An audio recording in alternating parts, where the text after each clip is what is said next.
एक बार की बात है। शंकरन पिल्लई अपने परिवार के साथ डिनर कर रहा था।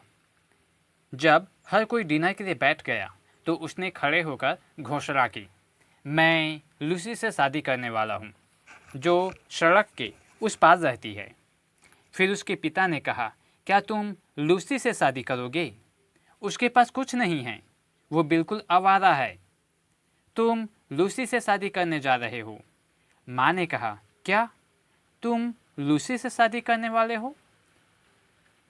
अंकल ने कहा, क्या तुम लूसी से शादी करोगे? उसके बाल देखे हो, वो नकली लगते हैं। चाची बोली, क्या तुम लूसी से शादी करने वाले हो? वो हमेशा रंगी पोती रहती है। तुम उस रंगी पोती औरत से शादी करोगे?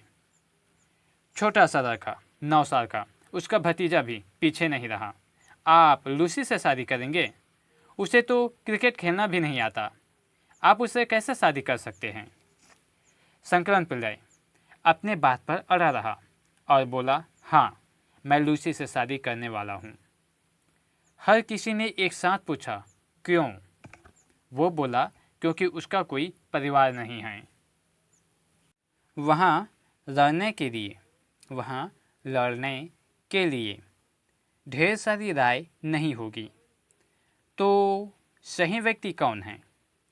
मैं आपके जीवन से सारा रोमांस निकालना नहीं चाहता, मगर मैं आपको बताना चाहता हूँ, इस धरती पर कोई भी सही व्यक्ति नहीं है।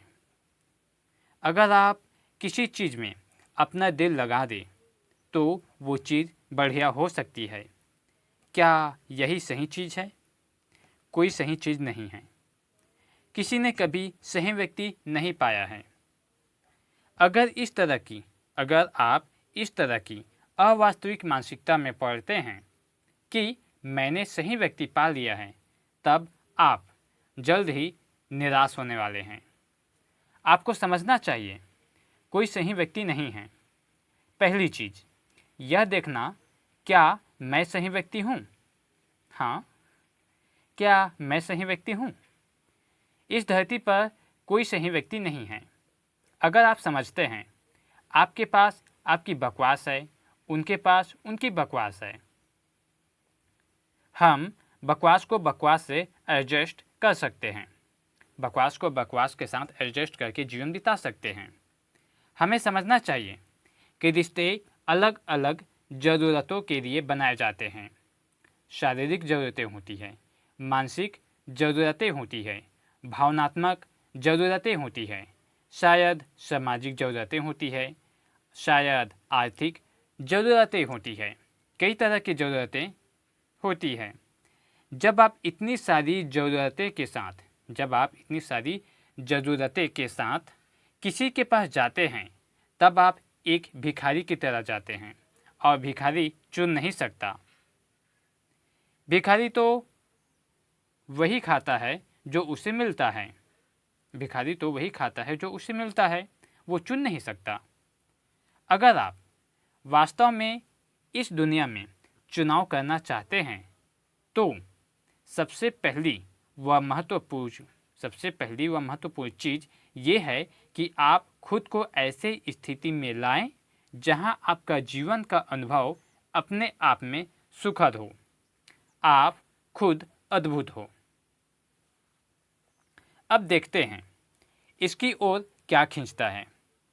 अगर आप वाकई में अद्भुत हैं तो चीज़ें हर तरफ से आपके लिए आसान होगी।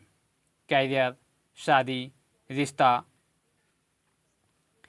रिश्ते के मामले में आपके साथ सबसे अच्छा होगा, क्योंकि आपने खुद को इस तरह से बनाया है। किसी और के ऊपर मेहनत करके उसे ठीक करने के बजाय अगर आप खुद पर मेहनत करें और खुद को अद्भुत बनाएं कि हर कोई आपके साथ होना चाहे, फिर चुनाव हो सकता है। और ये चीज़ें अमेरिका से आई हैं कि कहीं कोई सोलमेट होता है। भगवान ने कहीं एक व्यक्ति को बनाया है सिर्फ आपके लिए, मगर इन दिनों वे हर 2 सालों में एक और व्यक्ति बना देते हैं आपके लिए। साफ है कि भगवान आपके साथ बहुत सारी गलतियां कर रहे हैं। शरीर को साथी की ज़रूरत होती है, समझ में आता है। हो सकता है मानसिक स्तर पर भी आपको साथी की ज़रूरत हो, भावनात्मक स्तर पर आपको साथी की ज़रूरत हो, मगर सोल को साथी की ज़रूरत नहीं है और न ही कोई खास व्यक्ति आपके लिए बनाया गया है। ये सृष्टि हर तरीके से अनोखे मूर्ख बनाती है। अगर आप समझते हैं आप एक तरह के मूर्ख हैं, अगर आप समझते हैं आप एक तरह के मूर्ख हैं और बाकी लोग दूसरी तरह के, तो आप उनकी बकवास को समझ सकेंगे, क्योंकि आपको पता है आपके पास आपकी अपनी बकवास है। अगर आपको लगता है कि आप परफेक्ट है और भगवान ने कहीं किसी को और परफेक्ट बनाया है, तो आप तबाही की ओर बढ़ रहे हैं। ऐसी कोई चीज़ नहीं होती। आज भी 5000 वर्षों के बाद भी लोग सबसे महान प्रेमी के रूप में कृष्ण की पूजा करते हैं, मगर उनकी पत्नियां उनसे बड़ी नाखुश थीं। तो आपको कोई परफेक्ट व्यक्ति नहीं मिलने वाला।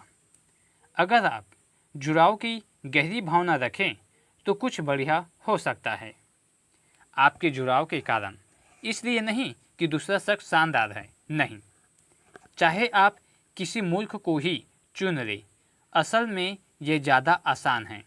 अगर वे मूर्ख नहीं हैं, वे आपके पास आएंगे ही क्यों? तो चाहे आप किसी मूर्ख को चुन लें, कोई फ़र्क नहीं पड़ता। अगर आप खुद को शामिल करते हैं, तब रिश्ता बड़ा खूबसूरत हो सकता है। आप दुनिया के सबसे होशियार आदमी को चुन लें, तबाही हो सकती है। एक दूसरे के लिए जैसी फालतू बातें ना सोचें, एक दूसरे के लिए जैसी फालतू बातें ना सोचें। वास्तव में आप खुद के विपरीत चुनते हैं, मगर कुछ समय बाद आप धीरे धीरे उम्मीद करने लगते हैं कि वे आपकी तरह हो जाएं। ये एक बड़ी गलती है, क्योंकि अगर एक और व्यक्ति ठीक आपकी तरह हो जाए तब उन्हें आप 2 दिन भी झेल नहीं पाएंगे। ये बहुत बढ़िया है। कोई आपकी तरह नहीं है। इस धरती पर कोई आपकी तरह नहीं है। आजमा कर देख लीजिए, कोई आपकी तरह नहीं है और ये अच्छा है। समानता की तलाश मत कीजिए, ये ज़रूरी नहीं है। फ़र्क के कारण ही आप टैंगो कर पाते हैं, वरना नहीं।